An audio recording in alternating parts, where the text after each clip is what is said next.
Hi hello friends, എല്ലാ കൂട്ടുകാർക്കും സാന്ത്വന സീരിയലിൽ ഇനി വരാൻ പോകുന്ന ഒരു അടിപൊളി എപ്പിസോഡ് റിവ്യൂയിലേക്ക് തന്നെ സ്വാഗതം കേട്ടോ. ചാനൽ ആദ്യമായിട്ട് കാണുന്നുണ്ടെങ്കിൽ ഒന്ന് സബ്സ്ക്രൈബ് ചെയ്ത് ലൈക്ക് ചെയ്ത് സപ്പോർട്ട് ചെയ്യാൻ വേണ്ടി മറക്കല്ലേ. അങ്ങനെ നമ്മുടെ സാന്ത്വനത്തിന്റെ മഹാ എപ്പിസോഡായിരുന്നു എന്നും. അതിൽ കാണിച്ചത് വേറൊന്നുമല്ല, ആലോകിനെ പോലീസുകാർ കൈയോടെ പിടികൂടി സ്റ്റേഷനിലേക്ക് എത്തിക്കുന്ന ഭാഗമാണ് ഇന്നത്തെ എപ്പിസോഡായിട്ട് കാണിച്ചിരിക്കുന്നത്. അനുവും ബാലനും ഗോമതിയും കൂടി ചേർന്നിട്ട് പോലീസ് സ്റ്റേഷനിൽ പരാതി കൊടുക്കാണ്. അനുക്കുണ്ടായ ആ ഒരു ദുരാനുഭവം ഫുള്ളായിട്ട് എഴുതുന്നുണ്ട്. അവിടുത്തെ എസ് സി ആണെങ്കിൽ കറക്റ്റ് ആയിട്ട് നിയമം പാലിക്കുന്ന ഒരാളായതുകൊണ്ട് തന്നെ പരാതി കിട്ടിയ സ്പോട്ടിൽ തന്നെ വേഗം തന്നെ ആലോകിനെ പൊക്കാൻ വേണ്ടി നേരെ കൃഷ്ണമംഗലത്തേക്ക് പോവാണ്.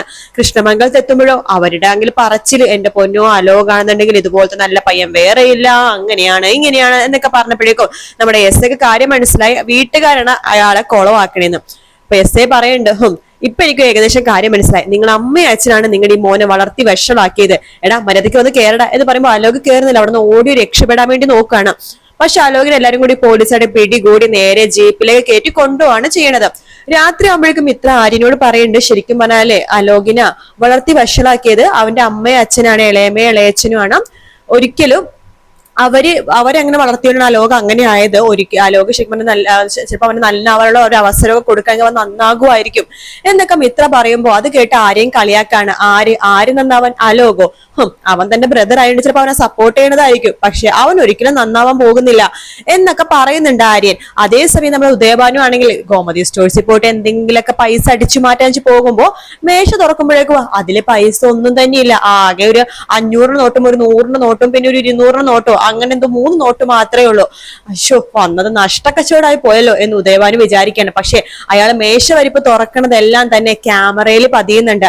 അത് നമ്മുടെ ആനന്ദ് കാണുന്നുണ്ട്. ഓഹോ, അമ്പട കള്ള, ഇന്നാണെങ്കിൽ കച്ചവടത്തിന്റെ പൈസ ഫുള്ളും ശനിയാഴ്ച ദിവസമാണല്ലോ, എല്ലാം ബാങ്കിൽ അടയ്ക്കാൻ വേണ്ടി ആകാശ് പോയിട്ടുണ്ടാവും. അതുകൊണ്ട് അയാള് വന്നപ്പോ പൈസയൊന്നും ഇല്ല. അയാള് ചമ്മി നാണം കെട്ടു. എന്തായാലും ഒരു കാര്യമുണ്ട്, ഇതെന്തായാലും വീഡിയോ അച്ഛനെയും അമ്മേനെയും ഈ വീട്ടിലെല്ലാവരെയും കാണിച്ചു കൊടുത്തേ പറ്റൂ.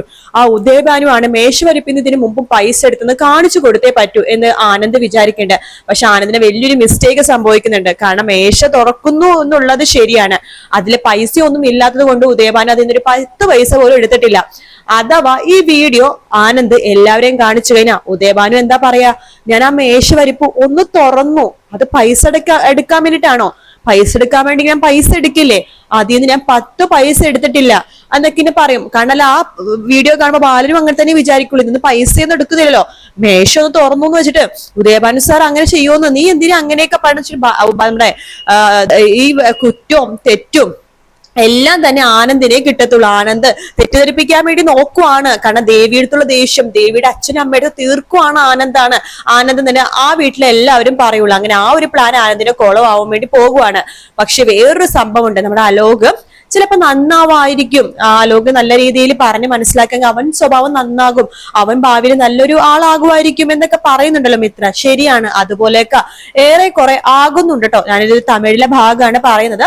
അങ്ങനെ നമ്മുടെ അലോക് സ്റ്റേഷനിലൊക്കെ കയറി ഇറങ്ങി നടന്ന് പുറത്തേക്ക് വരുന്നൊരു സമയമുണ്ട്. ആ സമയത്ത് ശരിക്കും പറഞ്ഞാൽ അലോക് ആലോചിക്കുകയാണ്, തന്നെ അനു ആത്മാർത്ഥമായിട്ടാണ് സ്നേഹിച്ചത്. താൻ അവളെ പറ്റിക്കാൻ വേണ്ടി ശത്രുത തീർക്കാൻ വേണ്ടിയിട്ടാണ് അവളെ സ്നേഹിക്കുന്ന പോലെ അഭിനയിച്ചത്. പക്ഷെ അവളാണെങ്കിലോ തന്നെ ആത്മാർത്ഥമായിട്ട് സ്നേഹിച്ച ഒരു സമയം ഉണ്ടായിരുന്നു. പിന്നെ താൻ ചതിക്കാണെന്ന് മനസ്സിലായപ്പോഴാണ് അവൾ തന്നെ വെറുത്തത്. ശരിക്കും പറഞ്ഞാൽ അവളുടെ ഭാഗത്ത് ഒരു തെറ്റുമില്ല. അല്ലെങ്കിലും അവളുടെ മുഖം പിടിച്ച് നിലത്തിട്ട് ഒരക്കൊന്നും അവളെ കണ്ടാലും മതി, കാണാൻ കൊള്ളില്ലെന്ന് പറഞ്ഞിട്ടൊക്കെ ബോഡി ഷെയിം ചെയ്തായിരുന്നു അലോക്. പക്ഷെ അനു നല്ലൊരു പെൺകുട്ടിയാണ്, അവളെ കാണാൻ എന്താ ഒരു കുറവ്, അല്ലെങ്കിലും ആർക്കും അങ്ങനെ ഭംഗിയില്ലായ്മയോ ഭംഗിയുണ്ടോ അങ്ങനത്തെ ഒരു ഇതില്ല, കാണുന്നവരുടെ കണ്ണിലാണ് സൗന്ദര്യം എന്നൊക്കെ അലോക് മനസ്സിലാക്കുന്ന ഒരു സമയമുണ്ട്. അത് മനസ്സിലാക്കിയ അലോക് നമ്മുടെ അനുവിന്റെ പിന്നാലെ നടക്കുന്ന ഭാഗവും ഉണ്ട് കേട്ടോ.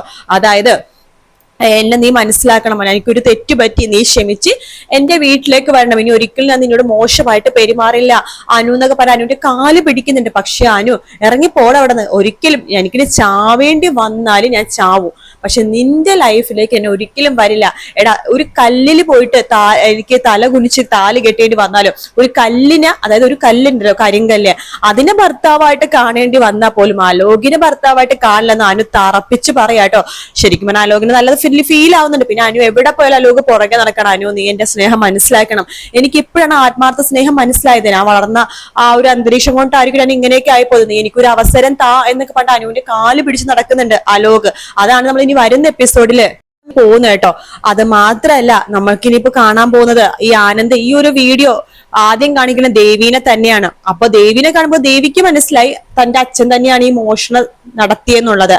പക്ഷേ ബാക്കിയുള്ളവർ കാണിക്കുമ്പോ അവര് വിശ്വസിക്കില്ല, കാരണം അതിന് പൈസ എടുക്കുന്നില്ലല്ലോ. പക്ഷെ ദേവിക്ക് കാര്യം മനസ്സിലായി. ദേവി നേരെ പോവാണ് നമ്മുടെ ഉദയഭാനുവിടെ സ്ത്രീകളുടെ അടുത്തേക്ക്. അപ്പൊ അവരാണെങ്കിലോ പൊറോട്ടയും ചിക്കനൊക്കെ വെട്ടി വിഴുങ്ങി കഴിക്കുക കേട്ടോ. ദേവിക്ക് അത് കാണുമ്പോ തന്നെ മനസ്സിലായി നമ്മുടെ ഇവിടെ ഗോമതി സ്റ്റോഴ്സിന് അടിച്ചു മാറ്റിയ പൈസക്കാണ് ഈ ആർഭാട ജീവിതം നയിക്കണേന്ന്. ദേവി പറയണ്ട, അച്ഛാ അച്ഛന്റെ കയ്യിൽ ഒരു ബിസ്ക്കറ്റ് മേടിക്കാൻ പോലും പൈസ ഇല്ലെന്ന് പറഞ്ഞിട്ടാണ് ഗോമതി സ്റ്റോഴ്സിലേക്ക് വന്നത്. പിന്നെ എങ്ങനെയാച്ചാ പൊറോട്ടയും ചിക്കനും മേടിക്കാൻ അച്ഛനെ പൈസ കിട്ടിയത്? ഇടി മോളേന്ന് പറഞ്ഞിട്ട് സ്ത്രീകളെ പറയുന്നത്, നിന്റെ അച്ഛന് പൈസ കൊടുക്കാൻ കുറെ പേരുണ്ടല്ലോ, ലക്ഷക്കണക്കിന് പൈസ ഓരോരുത്തർ കടം മേടിച്ചിട്ടുണ്ടായല്ലോടി മോളെ. ആ പൈസക്ക് കുറേശ്ശെ നിന്റെ അച്ഛൻ ഇപ്പൊ കിട്ടുന്നുണ്ട്. ഇപ്പൊ എല്ലാ ദിവസവും അച്ഛന് ഒരേ ചിക്കനും ബീഫും പോർക്കും എന്തൊക്കെയാണോ അതൊക്കെ കൊണ്ടുവരുവാണ്. ദിവസം അച്ഛൻ ഓരോരോ ഫുഡ് ഐറ്റംസാ കൊണ്ടുവന്നത്. ഇന്നലെ എന്താ മനുഷ്യ കൊണ്ടുവന്നത്? ഒരു ചൈന ഐറ്റമാ കൊണ്ടുവന്നത്. സൂപ്പർ ആയിരുന്നു മോളെ. പൊറോട്ടയും ചിക്കനും മിക്കപ്പോഴും പൊറോട്ടയും ചിക്കനും കഴിക്കുമ്പോൾ ഞങ്ങൾ നിന്നെ ആലോചിക്കും. കാരണം നിനക്ക് പൊറോട്ടയും ചിക്കനും അത്ര ഇഷ്ടമാണല്ലോ. മോള് വാ, ദേ പൊറോട്ടയും ചിക്കൻ ഉണ്ട്, കഴിക്കും. അമ്മയുടെ ഒരു പൊറോട്ടയും ചിക്കനും. സത്യം പറ അച്ഛാ, അച്ഛൻ എവിടുന്നാ ഇത് മേടിക്കാനുള്ള പൈസ കിട്ടത്? മോളെ ഞാൻ പറഞ്ഞില്ലേ ഈ ഉദയഭാരനെ സഹായിക്കാനാണ് ഈ നാട്ടിൽ ആളില്ലാത്തത്. അച്ഛാ വെറുതെ കള്ളം പറയരുത്. തെളിവോടെ കാര്യം മനസ്സിലാക്കിയിട്ടാണ് ഞാൻ ഇവിടേക്ക് വരുന്നത്. അച്ഛൻ എന്താ വിചാരിച്ചത് ഗോമതി സ്റ്റോഴ്സിൽ ക്യാമറ ഇല്ലെന്നോ? അവിടെ ക്യാമറ ഉണ്ടോ എന്ന് ഉദയഭാനു ചോദിക്കുമ്പോ, പിന്നെ ക്യാമറ ഇല്ലാതെ ക്യാമറയിലെല്ലാം പതിഞ്ഞിട്ടുണ്ട് അച്ഛാ. അച്ഛനോടൊന്നും പൈസ മോഷ്ടിക്കുന്നതും മേശ വരിപ്പിന്ന് പൈസ എടുക്കുന്നതും എല്ലാം തന്നെ ക്യാമറയിൽ പതിഞ്ഞിട്ടുണ്ട്. ഇത് കേൾക്കുന്ന സ്ത്രീകൾ ചോദിക്കുന്നുണ്ട്, സത്യമാണോ മനുഷ്യ? നിങ്ങൾ ഗോമതി സ്റ്റോഴ്സിനാണ് അടിച്ചു മാറ്റിയ പൈസക്കാണോ ഇതൊക്കെ വാങ്ങിച്ചോണ്ട് വരുന്നത്? അത് പിന്നെ സ്ത്രീകളെ, അയ്യോ നിങ്ങളെ നശിന്നല്ലോ മനുഷ്യ. പട്ടിണി കിടന്നാലും കുഴപ്പമില്ല, അവളുടെ ജീവിതം ഓൾറെഡി കുളമായി. ഇനി എന്തിനാ മനുഷ്യ നിങ്ങൾ കുളമാക്കാൻ വേണ്ടി നടക്കുന്നത്? ഇപ്പൊ എനിക്ക് മനസ്സിലായി ആനന്ദ് എന്തിനാണ് നിങ്ങൾക്ക് ഗോമതി സ്റ്റോഴ്സിലേക്ക് പോവാൻ വേണ്ടി പറഞ്ഞതെന്ന്. അത് വേറൊന്നിനല്ല, നിങ്ങളുടെ ഈ കള്ളത്തരം കണ്ടുപിടിക്കാൻ തന്നെയായിരിക്കും. അപ്പൊ ഗോമതി സ്റ്റോഴ്സിൽ ക്യാമറ വെച്ചതിന് ശേഷമാണ് നിന്റെ അച്ഛന് അവൻ ക്ഷണിച്ചത് അല്ലേടി? ആനന്ദേട്ടന്റെ ഭാഗത്ത് എന്താണ് തെറ്റ്?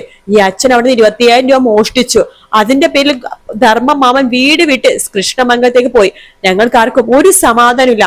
ഒരു തെറ്റും ചെയ്യാതെ, മോഷണ ശ്രമം ഒന്നും നടക്കാതെ, മോഷ്ടിക്കാതെ ധർമ്മമാമൻ കള്ളനായി എന്ന് പറയാണ്. അപ്പൊ ഉദയഭാനു, മോളെ അപ്പൊ തെറ്റു പറ്റിപ്പോയി മോളെ, നീ അച്ഛനൊന്ന് സഹായിക്കടി. ആരും സഹായിക്കാൻ പോലില്ല. നോക്ക്, ഇന്നല്ലെങ്കിൽ നാളെ ആനന്ദേട്ടൻ ഈ കാര്യങ്ങളൊക്കെ ദേവമംഗലത്ത് പറയും. നിങ്ങളെ കള്ളത്തരങ്ങളൊക്കെ അവര് മനസ്സിലാക്കും. പക്ഷെ ഞാൻ ആ വീട്ടിൽ നിന്ന് പുറത്താവും. നീ ഇങ്ങോട്ടേക്ക് വന്നോളി മോളെ, പട്ടിണെങ്കിൽ നമുക്ക് ഒരുമിച്ച് കിടക്കാം എന്ന് ഉദയഭാനു പറയുമ്പോ, ആര് പറഞ്ഞു ഞാൻ ഇങ്ങോട്ടേക്ക് വരുന്നു? ഒരിക്കലും ഞാൻ ഇങ്ങോട്ടേക്ക് വരില്ല. പിന്നെ എന്റെ മരണമായിരിക്കും നിങ്ങൾ കാണുന്നത്. ഈ ദേവി മരിച്ചെന്ന് നിങ്ങൾ കൂട്ടിക്കോ. നിങ്ങൾ രണ്ടുപേരും കൂടിയിട്ട് എന്റെ കുടുംബജീവിതം ഈ നിലയിൽ എത്തിച്ചതെന്ന് പറഞ്ഞിട്ട് ദേവി കരഞ്ഞ് പ്രാഗിക്കൊണ്ട് അവിടെ നിന്ന് പോകുന്ന ഭാഗമാണ് നമ്മൾ ഇനി കാണാൻ വേണ്ടി പോകുന്നത് കേട്ടോ. എന്തായാലും നല്ല നല്ല എപ്പിസോഡ്സ് ആണ് ഇനി അങ്ങോട്ട് വരാൻ പോണം. കാരണം തമിഴിൽ അങ്ങനത്തെ എപ്പിസോഡ്സ് കുറെ ഉണ്ട് കേട്ടോ.